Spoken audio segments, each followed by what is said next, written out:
ये तो अन्याय है सुंदरी जी। फालतू की बात मत कर, नहीं तो मैं तुझे घर में भी नहीं रहने दूंगी। मैं उस लालची सेठानी को देखती हूँ, वो अपने आप को क्या समझती है। अरे ये क्या, पीलू मुझे लूट ली, बर्बाद कर दी। चुलबुल नगर के गांव में सुंदरी चिड़िया बहुत घमंडी और अमीर जमींदारिन थी। वो गरीब लोगों को ब्याज पे पैसे उधार देती थी और जब गरीब उसे उधार के पैसे लौटा नहीं पाते थे तो वो उनकी जमीन को हड़प लेती थी। ऐसे ही एक दिन बबली उसके पास पैसे उधार लेने के लिए जाती है। सुंदरी सेठानी, आप मुझे 1 लाख उधार दोगी क्या? मैं आपको अगले साल वापस कर दूंगी। मुझे कैसे पता कि तुम मुझे पैसे वापस कर दोगी? तुम कौन हो? मैं तो तुम्हें नहीं जानती हूँ। मैं यही इसी जंगल में रहती हूँ। सेठानी जी, गरीब किसान हूँ, छोटी सी जमीन है मेरी। अच्छा, तो तुम मुझे अपनी जमीन गिरवी रख दो, मैं तुम्हें पैसे उधार दे दूंगी। वैसे कितनी बड़ी जमीन है तुम्हारी? मेरी 10 एकड़ की जमीन है, आप गिरवी रख लो।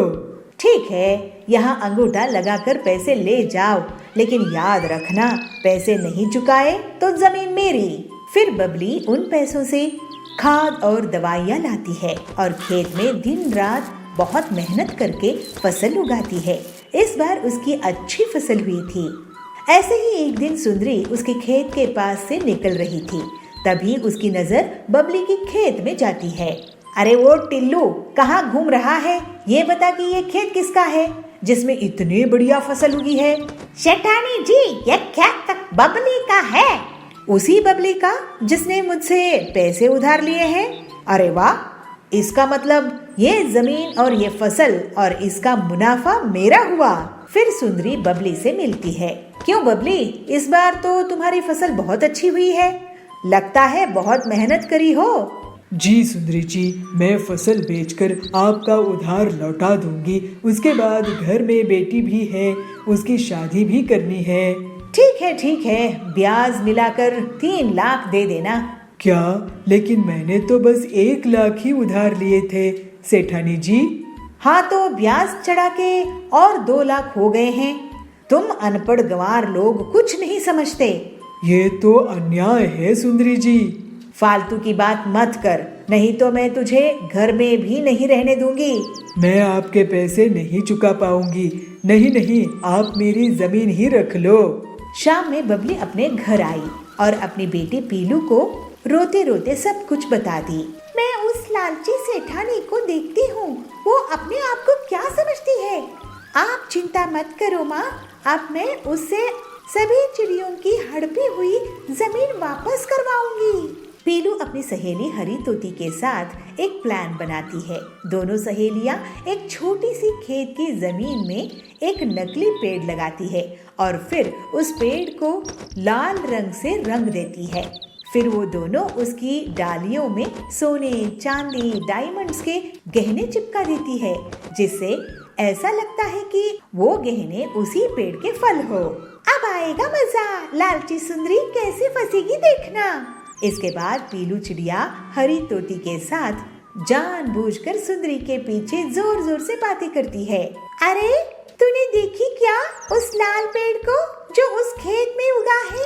उसमें से फल की जगह गहने उग रहे हैं। नहीं तो चल दिखा मुझे। ये सुनकर सुंदरी पीलू और हरी के पीछा करने लगती है। जब वो दोनों खेत पहुँचते हैं तो अरे क्या ये असली सोने जवाहरात है? सेठानी जी, आप कब आ गई यहाँ? खैर, हमने तो हीरे जवाहरात कभी नहीं देखे हैं, आप खुद ही देख लो कि सोना चांदी हीरा असली है कि नहीं। वैसे सेठानी जी, आपको बता दूं कि कल बहुत बड़े जमींदार आ रहे हैं जो इस जमीन को खरीद लेंगे, इसके साथ ये पेड़ भी। ऐसा क्या? तो एक बार मुझे इसके गहने दिखाओ। फिर पीलू और हरी तोती गहने दिखाते हैं। अरे ये तो सही में हीरे हैं, हीरे। चलो अच्छी बात है, अब हम ये जमीन उस शहर वाले सेठ को बेच देंगे। नहीं, ये जमीन तो मुझे चाहिए। लेकिन आपके पास इतने पैसे हैं क्या सेठानी जी? अरे पीलू, तुम गरीब लोग गरीब ही सोचोगे।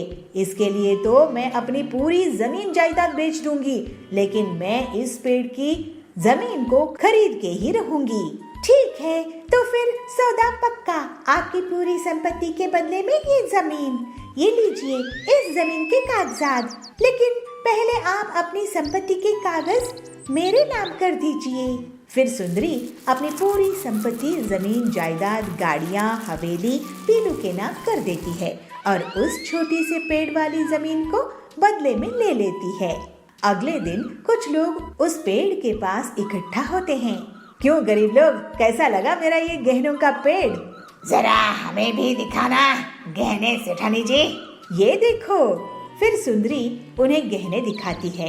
तभी टिल्लू के बगल में खड़े हुए पक्षी के हाथ से उस हार में पानी गिर जाता है और उसका सुनहरा रंग मिट जाता है। अरे ये क्या, पीलू मुझे लूट ली, बर्बाद कर दी। ये तो नकली लोहे की चेन है जिस पर सोने का नकली रंग लगा हुआ था। इस तरह से सुंदरी को उसकी धोखाधड़ी की सजा मिल जाती है और पीलू की मदद से बबली और बाकी जंगल के पक्षियों को उनकी लूटी हुई जमीन वापस मिल जाती है। फिर सब खुशी खुशी रहने लगते हैं। अचानक से खेत में सोने के आलू उग जाते हैं। बंसीपुर गांव में बबलू कबूतर अपनी पत्नी पीलू चिड़िया के साथ रहता था। बबलू बहुत ही मेहनती था। वो साल भर मेहनत करके किसानी करता था, अपनी फसल बेचकर अपना घर चलाता था। पीलू, इस बार मैंने आलू की फसल बोई है और खाद और सिंचाई का भी खास ख्याल रखा है। तुम देखना, इस बार बहुत बढ़िया फसल होगी। भगवान करे ऐसा ही हो, नहीं तो अगर पिछले बार की तरह हमारी फसल बर्बाद हो गई तो हम जीने लायक नहीं बनेंगे। हमारे ऊपर वैसे ही बहुत उधार है।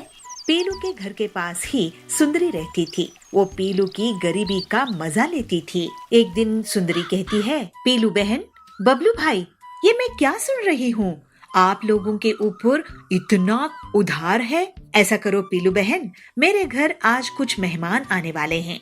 तुम शाम में आके खाना बना देना। इसी बहाने तुम्हें थोड़ा सा पैसा भी दे दूंगी और तुम्हें भी पैसे देखने को मिलेगा, है ना? पीलू को सुंदरी की बातें बहुत खराब लगती है। वो हर बार उनकी गरीबी का मजाक उड़ा के चली जाती थी। ऐसे ही एक दिन बबलू अपने खेत जाता है। वो देखता है कि उसकी आलू की फसल बहुत बड़ी हो गई है, लेकिन जब वो एक पौधे को निकाल कर देखता है तो पता है कि उसमें आलू नहीं उगा है। इसी तरह वो सारे पौधे देखता है, लेकिन किसी में भी आलू नहीं उगे। बबलू उदास होकर अपने खेत में बैठ जाता है। मेरे खेत में आलू क्यों नहीं उगे?